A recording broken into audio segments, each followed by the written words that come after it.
হাদির নির্বাচন কমিশনের উদ্বেগ, ভোট বানচালের চেষ্টা করলে কঠোর হাতে দমন ইসি সানাউল্লাহ। অনুপ্রবেশকারীদের বিরুদ্ধে দলগুলোকে সতর্ক হওয়ার পরামর্শ। শেখ হাসিনার উস্কানিমূলক বক্তব্য দেশে সন্ত্রাসী কর্মকাণ্ডের পথ সৃষ্টি করছে পররাষ্ট্র উপদেষ্টা প্রণয় বর্মাকে মন্ত্রণালয়ে তলব। ঢাকার বক্তব্য প্রত্যাখ্যান ভারতীয় হাইকমিশনারের।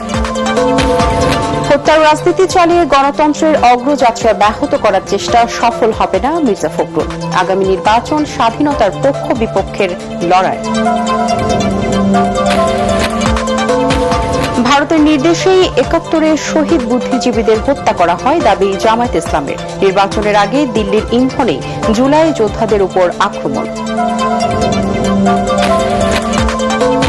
মিরপুর স্মৃতিসৌধে শহীদ বুদ্ধিজীবীদের প্রতি রাষ্ট্রপতি ও প্রধান উপদেষ্টার শ্রদ্ধা। সবাইকে সাথে নিয়ে বৈষম্যহীন দেশ করার প্রত্যয়।